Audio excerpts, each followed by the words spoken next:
Hai Tuan Muda Lovers, kali ini Mince mau melanjutkan ringkasan cerita sinetron Terpaksa Menikahi Tuan Muda episode 168. Namun seperti biasa, sebelum Mince mulai ceritanya, klik dulu tombol like, share, subscribe dan lonceng notifikasinya.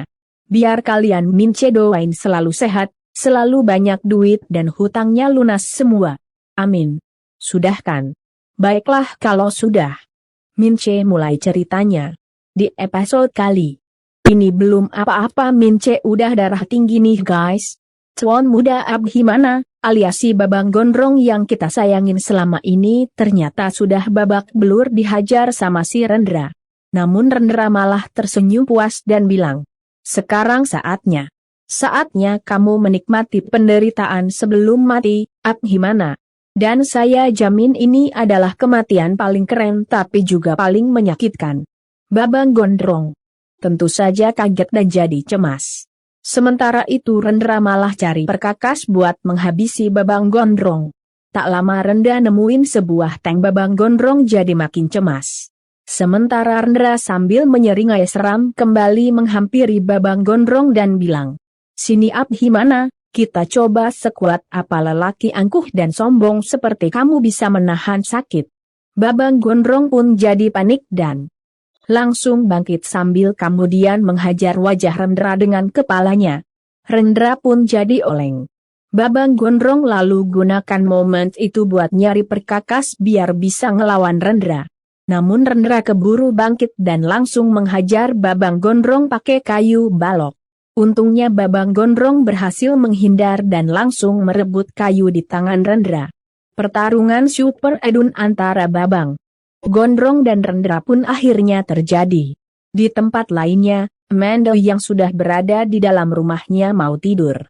Namun tiba-tiba HP-nya bunyi, ada panggilan dari si Keong Racun Denita. Amanda pun jadi heran dan langsung terima panggilan sambil tanya.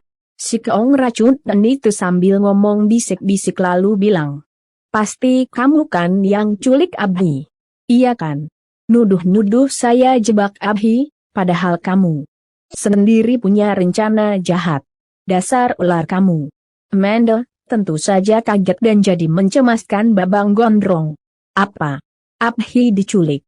Si Keong Racun itu malah menjawab nyinyir. Halah. Udah deh nggak usah pura-pura kaget, saya udah paham sama permainan kamu. Tapi ya udahlah, terusin aja sesuka kamu. Siapa tahu dengan begini orang-orang bakal semakin yakin kalau memang kamu memang otak dibalik. Semuanya saya doain mudah-mudahan kamu cepet ketangkep. Amanda makin kaget dan langsung matiin panggilan. Amanda yang emang tidak menculik Babang Gondrong jadi panik dan jadi mencemaskan keselamatan Babang Gondrong. Kenapa Abhi bisa diculik? Siapa pelakunya? Apa jangan-jangan Amanda jadi curiga sama seseorang? Saat itu juga Rendra lalu telepon Rendra. Namun hingga sekian lama teleponnya tidak dijawab. Amanda pun jadi makin panik dan cemas. Sementara itu David yang lagi mencari Babang Gondrong akhirnya sampai di titik lokasi jatuhnya HP Babang Gondrong. David pun lalu turun dari mobil sambil kemudian mencoba telepon HP-nya Babang Gondrong. Tak lama terdengar suara dering HP Babang Gondrong. David pun lalu mencarinya dan akhirnya menemukannya di balik semak. David jadi terkejut. Ini dia handphonenya. Tapi tuan mudanya mana ya? David pun lalu menatap sekitar hingga akhirnya melihat ada jejak di tanah bekas retan di tanah. David jadi curiga dan langsung menyusuri jejak itu. Sementara itu Babang Gondrong yang sudah berhasil mengalahkan Rendra lalu mau kabur. Namun Rendra sambil menahan sakit keburu bangkit dan langsung menghajar perut Babang Gondrong pakai kayu. Babang Gondrong yang sudah babang belur jadi makin kesakitan dan kembali ngelawan Rendra. Perkelahian super edon pun kembali terjadi. Puncaknya Rendra berhasil menghajar Babang Gondrong hingga tersungkur jatuh. Rendra pun lalu ambil batu besar dan mau menghabisi Babang Gondrong. Namun untungnya David keburu datang dan langsung menghajar Rendra hingga terjungkal jatuh. Babang Gondrong pun jadi lega. Sementara Rendra jadi geram. Saat itu juga Rendra bangkit dan langsung menghajar David. Namun David balik menghajar Rendra hingga terjungkal jatuh untuk kedua kalinya. Rendra pun jadi jerih dan langsung kabur. David pun lalu mau mengejarnya. Namun karena nggak tega melihat Babang Gondrong yang terkapar kesakitan, David nggak jadi mengejar Rendra dan bergegas memeriksa keadaan Babang Gondrong. Namun, Babang Gondrong yang emang masih geram banget sama Rendra mengajak David mengejar Rendra. David mengangguk dan mereka pun lalu bergegas mengejar Rendra. Sementara itu Rendra yang sudah babak belur terus lari sambil menahan sakit dan sesekali menoleh ke belakang, melihat David dan Babang Gondrong yang mengejarnya. Rendra pun jadi panik dan gak sadar ada truk melaju dengan kecepatan yang super. Pedon. Akibatnya Rendra pun jadi ketabrak truk hingga mental dan jatuh di trotoar jalan. Babang Gondrong dan David jadi shock. Mereka pun lalu bergegas menghampiri Rendra dan memeriksa keadaannya. Rendra tampak kejang-kejang kesakitan dan ternyata tewas. Babang Gondrong dan David pun jadi makin shock. Sementara itu si sopir truk lalu turun dari truknya sambil bilang, "Bukan salah saya Pak. Sumpah. Tiba-tiba dia yang muncul duluan di depan truk saya. Saya benar-benar nggak tahu Pak." Babang Gondrong dan David jadi saling tatap, kecewa sekaligus iba melihat nasib Rendra. Babang Gondrong pun lalu suruh David telepon polisi. Tak lama polisi dan tim medis pun berdatangan dan langsung membawa pergi mayat Rendra. Sementara itu Babang Gondrong yang masih babak belur lalu diobati sama tim medis. Tak lama seorang polisi menghampiri sambil bilang, "Sekarang Anda berdua boleh pulang. Namun jika suatu saat kami membutuhkan keterangan, Anda berdua harus bersedia untuk datang ke kantor ya." David jawab, "Baik Pak. Kapanpun kami siap." Babang Gondrong mengangguk dan ucapin makasih ke polisi. Setelah itu Babang Gondrong lalu melihat mayat Rendra yang sudah dimasukkan ke dalam ambulan. Babang Gondrong pun lalu bilang ke David, "Gak nyangka ya bisa ada laki-laki yang punya cinta segila itu sama Amanda." David yang emang masih mencintai Amanda malah jadi terdiam. Sementara itu Babang Gondrong lalu meminta HP-nya. "Oh ya, tadi kamu bilang nemuin handphone saya di pinggir jalan kan? Mana? Saya mau telepon Kinan." David pun memberikan HP-nya Babang Gondrong. Babang Gondrong lalu telepon Kinanti. Kinanti, Oma Rima dan Eyang Martu yang lagi menunggu kabar dengan cemas tercekat mendengar HP-nya Kinanti bunyi. Kinanti, Oma Rima, Eyang Martu dan Nenek pun jadi lega begitu tahu yang telepon ternyata Babang Gondrong. Sementara si Keong Racun Nita malah jadi mendengus bete. Kinanti sambil menangis lega lalu terima panggilan. "Ya Allah. Mas Abhi kemana aja? Mas Abhi baik-baik aja kan? Nggak terjadi apa-apa kan?" Babang Gondrong sambil menahan sakit lalu jawab, "Ya, tadi saya emang sempat diculik. Tapi sekarang udah nggak apa-apa kok. David juga udah sama saya." Kinanti yang masih penasaran lalu tanya, "Mas Abhi tahu siapa yang culik?" Babang Gondrong jawab, "Rendra, pacarnya Amanda." Kinanti kaget bukan kepalang. "Apa pacarnya Amanda? Kok bisa?" Oma Rima, Eyang Marta, Anna dan si Keong Racun itu juga ikut kaget. Babang Gondrong lalu jawab, "Udahlah, kamu nggak usah mikirin soal itu dulu. Yang penting sekarang kamu tenang, dan tunggu saya pulang sebentar lagi." Kinanti jawab, "Iya Mas.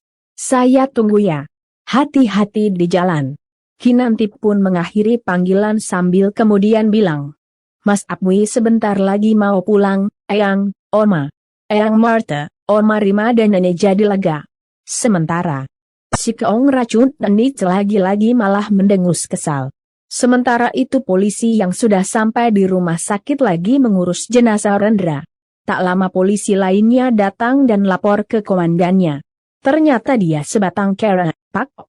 Tapi dilihat dari record panggilan teleponnya selama ini, saudari Amanda yang sering dihubungi. Dan panggilan terakhir juga saudari Amanda. Mungkin mereka ada hubungannya. Komandan polisi lalu memerintahkan anggotanya untuk telepon Amanda. Di tempat lainnya, Amanda lagi gelisah nungguin Rendra yang gak bisa dihubungi. Tak lama HP-nya bunyi. Amanda pun lalu terima panggilan yang ternyata dari polisi yang mengabarkan soal kematian Rendra. Amanda pun jadi shock. Sementara polisi lalu tanya, "Apa ibu kenal dengan saudara Rendra?" Amanda jawab, "Iya, Pak. Dia pacar saya." "Apa yang terjadi, Pak?" Polisi lalu bilang, "Sebaiknya kita bicarakan saat ibu sudah datang ke sini. Bisa ibu ke rumah sakit Sentosa sekarang?" Amanda jawab, "Iya, Pak, saya segera ke sana." Amanda dengan tangan gemeteran lalu menutup panggilan. "Rendra, kamu kenapa? Mudah-mudahan kamu baik-baik aja." Amanda yang mencemaskan Rendra dan belum tahu sama semua kebusukan Rendra lalu pergi ke rumah sakit. Sementara itu Babang Gondong dan David akhirnya sampai rumah. Kinanti, Eyang Martu dan Oma Rima pun jadi lega. Kinanti sambil menangis lalu memeluk Babang Gondrong sambil bilang, "Mas Abwi, syukurlah Mas Abwi baik-baik aja. Saya beneran takut kehilangan Mas Abwi." Babang Gondrong pun lalu menenangkan Kinanti. "Saya baik-baik aja, Kinan. Saya di sini sekarang. Kamu tenang aja. Saya nggak akan kemana-mana." Babang Gondrong pun lalu mengusap pipi Kinanti yang basah. Kinanti pun jadi merasa bersalah dan bilang, "Maafin saya ya Mas. Saya udah marah-marah sama Mas Abdi. Tapi semua itu karena saya sangat terpukul. Saya nggak mau Mas Abdi ninggalin saya." Babang Gondrong sambil terus menenangkan Kinanti lalu jawab, "Iya, Kinan, saya juga minta maaf ya. Semua udah berakhir sekarang. Rendra nggak akan coba nyakitin saya lagi." Eyang Marta pun ikut memeluk Babang Gondrong sambil bilang, "Kamu baik-baik aja kan, Bi? Nggak ada yang luka, kan?" Babang Gondrong jawab, "Iya, Eyang, aku beneran nggak apa-apa." Eyang Martu dan Oma Rima pun jadi lega banget. Eyang Marta lalu bilang, "Eyang bener-bener nggak ngerti, kenapa pacarnya Amanda sampai mau nyakitin kamu kayak gitu. Dia udah ditangkap kan, Bi?" Babang Gondrong sambil menghela nafas lalu jawab, "Rendra meninggal, Eyang." Eyang Marta, Oma Rima dan Kinanti kaget. Eyang Marta pun lalu tanya, "Apa yang terjadi, Bi? Kenapa penculik kamu bisa sampai meninggal?" Babang Gondrong lalu jawab, "Dia meninggal ketabrak truk pas aku sama David kejar dia." Eyang Marta, Oma Rima dan Kinanti jadi terhenyak. David pun lalu jelasin kronologis kejadian. Kinanti, Oma Rima dan Eyang Martut pun jadi saling tatap cemas. Sementara Babang Gondrong kembali menatap Kinanti sambil bilang, "Kinan, saya akan tetap cari Carlos sampai ketemu. Dan saya akan bikin dia ngaku kalau dia disuruh sama Amanda." Babang Gondrong pun lalu menatap David sambil bilang, "Dan itu tugas kamu, Fit. Cari dia dimanapun." David jawab, "Baik, Tuan Muda." Kinanti yang masih mencemaskan Babang Gondrong lalu berusaha menenangkannya. "Mas nggak usah pikirin itu dulu. Mas baru aja lolos dari bahaya." Babang Gondrong malah mendelik dan jawab, "Mana bisa saya tenang?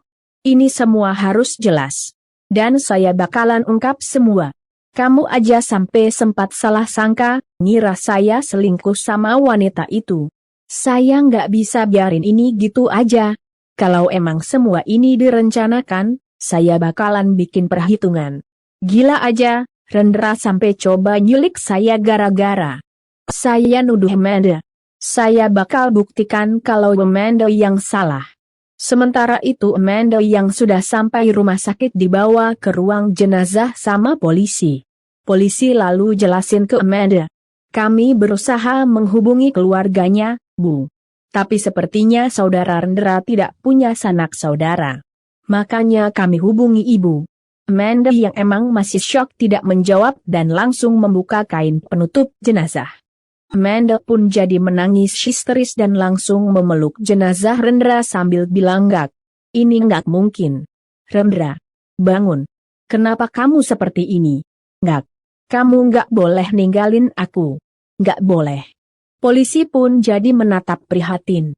Sementara Amanda dengan berlinang air mata dan suara gemeteran lalu tanya, "Kenapa, Pak? Kenapa? Kenapa Rendra meninggal?" Polisi pun jawab, "Bu Amanda, kami mendapat laporan dari saudara David dan Abhimana kalau saudara Rendra telah menyekap saudara Abhimana." Amanda kaget. Sementara polisi lalu melanjutkan ucapannya. Dan menurut keterangan dari saudara Abhimana dan David, saudara Rendra kabur saat mereka berusaha mengejarnya. Dan gak sengaja tertabrak truk. Amanda pun makin syok dan kembali menangis histeris dan bilang, "Kenapa Rendra? Kenapa kamu nekat? Aku udah bilang ke kamu jangan ganggu Abhimana. Jangan berurusan sama dia. Gini kan jadinya. Kamu pergi ninggalin aku selamanya." Petugas rumah sakit pun jadi prihatin dan langsung membawa keluar ruang jenazah sambil berusaha menenangkannya. Namun tiba-tiba matanya berubah menjadi penuh dendam, penuh kemarahan. Saat itu juga Amanda lalu hentakin tangannya sambil kemudian lari. Polisi dan petugas rumah sakit pun jadi heran. Waduh, jangan-jangan si Amanda malah jadi dendam nih sama Babang Gondrong. Di tempat lainnya, Herman yang baru dari dapur mau masuk ke kamarnya. Namun tiba-tiba HP-nya bunyi, ada panggilan dari Karina. Herman pun jadi gede dan langsung ngedumel bete. "Ngapain sih dari tadi teleponin aku melulu dari siang? Tapi kalau nggak diangkat, bisa-bisa Karina teleponin aku semalaman." Herman pun terpaksa mojok dan kemudian terima panggilan. Karina yang keselnya sudah setengah dan sama Herman langsung mencak-mencak omelin Herman. "Kenapa kamu ganti semua kunci rumah? Kamu sengaja?" Herman sambil bisik-bisik karena takut ketahuan Maurice lagi teleponan sama Karina lalu jawab, "Ya iyalah aku sengaja." Karina kaget dan makin kesal. "Kamu tuh apa-apaan sih, Mas? Maksudnya, apa kamu ngelakuin itu?" Herman jawab, "Ya lagian kamu juga sih. Udah aku bilangin stop ganggu Marisa, tapi malah terus bikin ulah. Aku tuh mau tenang, biar bisa fokus urus asuransi kamu." Karina malah jadi sewot. "Fokus? Buktinya apa? Asuransi aku nggak cair-cair juga, kan?" Herman yang nggak mau disalahin lalu jawab, "Ya gimana mau cair kalau kamu bikin ulah terus? Aku kan jadi harus urusin Marisa. Gara-gara dia ketakutan nyangkain arwahnya kamu neror dia." Di saat yang sama Maurice lewat di dekat Herman yang lagi mojok sambil teleponan. Marusa pun jadi curiga dan bertanya dalam hati, "Mas Herman nelpon siapa sih? Kok mojok gitu? Mencurigakan banget, jangan-jangan bener punya cewek lain lagi." Maurice pun lalu dia mengendap mendekati Herman. Herman yang belum sadar jika Maurice lagi mendekatinya bilang ke Karina, "Udah, kamu tenang aja. Nanti kalau udah kelar semua urusannya juga, aku pasti hubungi kamu, sabar dulu aja." Maurice yang sudah berada di dekat Herman lalu mau menguping percakapan Herman. Namun Herman ternyata malah mengakhiri panggilannya. "Udah dulu ya. Bye." Maurice pun jadi bete dan langsung ngumpet biar nggak ketahuan sama Herman. Sementara itu Amanda yang kini sudah berada di depan rumah Babang Gondrong. Dengan wajah murka dan air mata yang masih berlinang mau menerobos masuk ke rumah Babang Gondrong. Satpam langsung menghadangnya. Namun Amanda yang emang lagi murka langsung mendorongnya hingga terjengkang jatuh. Amanda pun lalu melanjutkan langkahnya. Satpam karuan jadi cemas dan langsung bangkit sambil bergegas mengejar Amanda. Loh Mbak, jangan main masuk gitu aja." Namun Amanda tidak menghiraukannya dan terus jalan. Tak lama Jumi yang kebetulan mau buang sampah muncul. Jumi pun jadi bertanya heran, "Oh Mei Mbak Amanda ngapain kesini?" Amanda tidak menghiraukannya dan terus jalan. Jumi makin heran. Sementara Satpam sambil terus lari lalu teriak ke Jumi, "Jumi, itu mbaknya main nyelonong masuk aja. Cegah." Jumi tentu kaget dan langsung menghadang Amatna. Stop. Nggak boleh main masuk gitu aja." Amanda yang lagi emosi mau mendorong Jumi. Namun Jumi dengan sigap keburu menahannya. Amanda pun jadi kesal dan bilang, Minggir kamu. Jumi sambil terus menahan Amanda lalu jawab. Enak aja suruh minggir. Situ tuh tamu nggak diundang. Lagian main masuk aja, nggak ada sopan santunnya. Amanda makin kesal dan jawab. Minggir. Saya mau ketemu Abdi. Namun Jumi malah terus menghadang Amanda sambil bilang. Ngapain malam-malam gini cari suami orang? Amanda Owen jadi bingung dan akhirnya teriak. Abdi mana Sudirja? Keluar kamu. David keluar. Keluar kalian semua. Keluar. Babang Gondrong, Kinanti, Oma Rima dan Eyang Martu yang lagi berada di ruang tengah tentu saja kaget mendengar teriakan Amanda. Begitu juga David yang mau pamit pulang. Mereka pun lalu serempak menatap ke depan pintu rumah. Kinanti yang mengenali suara Amanda lalu bilang. Itu suara Amanda. Babang Gondrong mengangguk. Begitu juga David. Sementara Oma Rima jadi bertanya heran. Kenapa dia teriak-teriak? Babang Gondrong gelengkan kepala sambil kemudian beranjak keluar. David pun jadi cemas dan bergegas menyusulnya. Begitu juga Kinanti, Oma Rima dan Eyang Martu. Sesampainya di luar, Babang Gondrong lalu menghampiri Amanda sambil bertanya kesal. Kenapa kamu teriak di depan rumah saya? Amanda yang emang lagi murka sama Babang Gondrong dan seluruh keluarganya lalu bilang. Kalian udah bikin Rendra mati. Orang yang tulus cinta sama aku, tanpa pernah curiga sekalipun sama aku, sekarang mati. Babang Gondrong dan David jadi kaget. Begitu juga Kinanti, Oma Rima, Eyang Martu, Jumi dan juga Satpam. Sementara itu Amanda dengan wajah penuh emosi lalu menunjuk wajah Babang Gondrong dan David sambil bilang. Abdi, David, kalian udah bunuh Rendra. Aku gak akan pernah maafin kalian. Camkan ini baik-baik. Aku dendam sama kalian. Kalian akan bayar nyawa Rendra. Semuanya. Kalian udah ngancurin hidupku dan ngambil orang yang aku cintai. Kalian semua jahat. Kinanti, Eyang Martu dan Oma Rima pun jadi ketakutan. Sementara itu David lalu mendekati Amanda dan mau berusaha menenangkannya. Namun Amanda malah kembali teriak marah. Kalian semua jahat. Aku udah mati-matian berubah jadi orang baik, tapi masih dituduh sebagai iblis. Sumpah demi apapun. Aku gak pernah melakukan apa yang kalian tuduhkan. Kalian lihat nanti, semua yang kalian lakukan terhadapku dan terhadap Rendra akan dibayar lunas. Babang Gondrong, Kinanti, David, Oma Rima, Eyang Martu dan Jumi makin kaget dan makin cemas. Namun maaf ya guys, ringkasan cerita terpaksa Mince akhiri dulu sampai di sini.